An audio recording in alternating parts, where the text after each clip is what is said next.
Welcome back to the podcast once again, everybody. PayPal, Patreon down below for anybody who wants to support me. Only do so if you actually can. So, it's time for another controversial episode. So, things have begun unraveling. The Russian front across Ukraine has begun to collapse. The horrendously embarrassing attempt at a military invasion by Russia is going to be coming to its end sooner than Moscow would like, and certainly not in the manner that Moscow had intended. And despite insistence to the contrary, Russia itself, as in the current political entity, the Russian Federation, is also going to be coming to an end. As in 1917, the Russian Empire shattered, and a still very large silhouette of it remained in the form of the Soviet Union. In 91, the Soviet Union shattered, and a now decrepit shadow of it was left over in the form of Russia, the Russian Federation. Now Russia is going to crack apart for the third and final time. However, the map, at least the most common one that you have likely seen floating around, is rather incorrect. I know Russian news media channels with this map specifically claimed that this was concocted by NATO intelligence.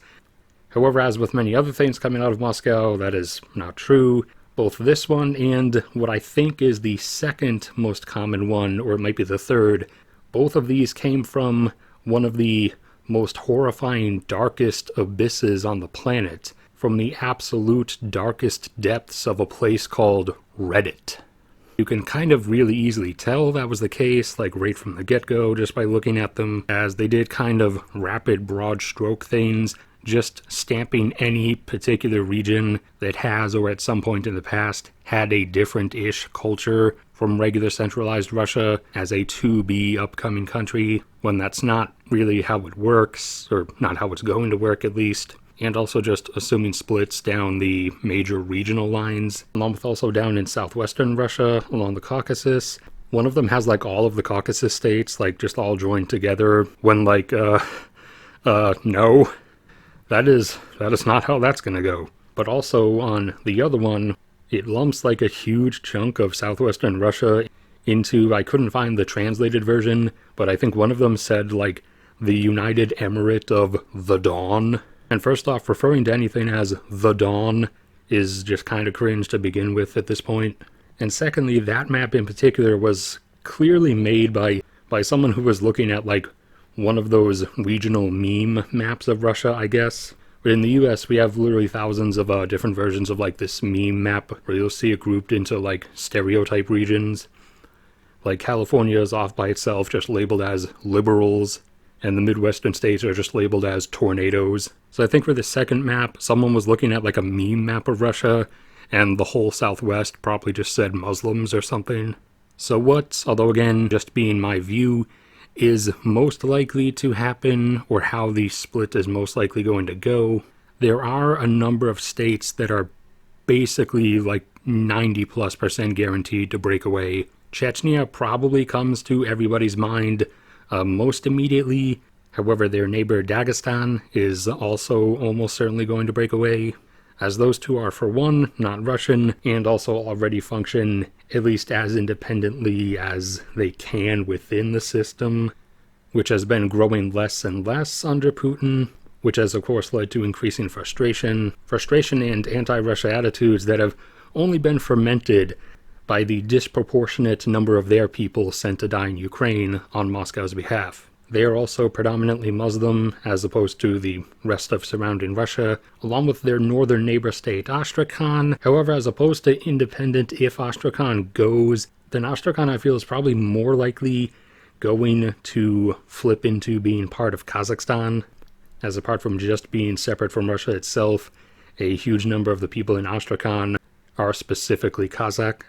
Then you have the two that geopolitics type people are probably most familiar with, which is Tatarstan and Bashkiri, who both are very not Russian, despise the Federation, have made it blatantly clear from day one that they don't want to be in, and who even Putin has only managed to keep from violent uprising by allowing them much more internal autonomy than he really wants to. to the point that they basically do have their own separate governments and internal systems. However, Moscow still insists that they're part of Russia, and still drags their people away to send them to die. Which again, like many things, is going to be the final straw. The commonly brought up thing of Karelia or pieces of Karelia going back to Finland is at least highly unlikely, as again, at that point, you're not just dealing with Russia, you also do have to look at Finland itself as well, and Finland is not really interested in it. There isn't actually any enormous disparaged group of Finns or Karelians still there, as most Finns and Karelians left during the annexation, most evacuated over into Finland itself. The Komi Republic is interesting. I don't really think it will go. I would still give it like a potential chance. Like, I wouldn't be horrifically shocked if Komi ends up breaking away. I just don't think the probability lies in that direction. Despite being majority Russian populated, Komi still throughout the USSR times, and even through the 90s, acted extremely independently and actually refused to listen to Moscow for most of the time anyways, refused to follow orders, so to speak, and actually still insisted that they were autonomous up until like 2002. So kind of like the rowdy Australians joke about how Aussies to an extent are descendant from criminals that Britain exiled. The Komi region also has a similar history in that that's where Russia shipped off a lot of its prisoners to. So in terms of, despite not being predominantly Komi or a separate people anymore, why the Komi region collectively was and might still be so adamantly anti-Moscow is that you might kind of be having the Australian effect. Now, as to all those smaller little republic regions around Tatarstan and Bashkiri, I would not actually believe any of them to break away. One being that for most of them, their formerly separate people, ethnic group, is at this point such a low percentage of the population. And also, in contrast again to Chechnya, Dagestan, Tatarstan, Bashkiri, those surrounding republics like Udmurtia and Mordovia, they don't operate on semi-internalized separatism as Tatarstan and Bashkiri do, whereas those four are like functionally already half gone, and the we don't want to be a part of this attitude has never gone away. For those other smaller ones surrounding them, it has basically gone away over the course of time. The Tuva region is one more that is likely going to break off, as they have a similar already semi-separatist system like Bashkiri, Tatarstan, Dagestan, and they've actually been off and on independent already multiple times. And the last one to break away as a cultural, ethno-linguistic based people or republic is the obvious Buryatia, who are very not Russian and very much do not want to be Russian and never wanted to be a part of this, and who make up the huge overwhelming majority of people that Putin keeps pulling from to send off to their deaths in Ukraine, which has kind of gotten them really fired up, especially in these last few months. Then you come to the interesting part. There is, by all means, going to be a sort of split down the middle of Russia, so to speak.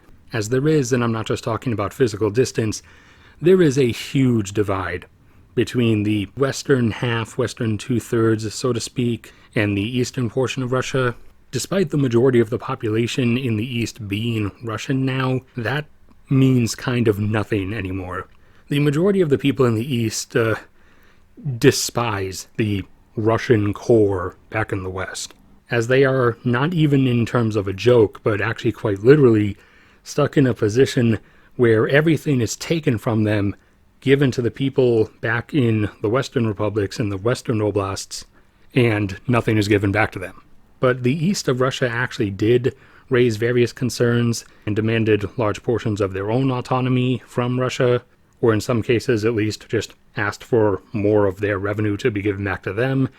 And as with many things in USSR and Russian history, it was brutally suppressed, because Moscow really doesn't know how to do anything else.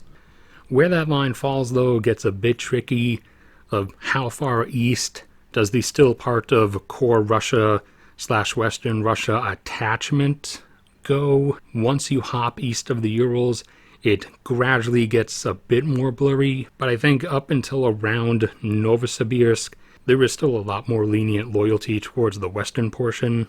But anyways, that's my basic summarization of how it's likely going to go, as opposed to whatever these are. So that's it for now. Thank you everybody for sticking around and listening. Like if you enjoyed, subscribe if you haven't already. PayPal and Patreon are there if anybody wants to support me. Only do so if you actually can. You can also go over and subscribe to my cat's channel for not depressing content. But no matter what, or whatever becomes of me, may God bless and protect all of you, and I will see you all around next time.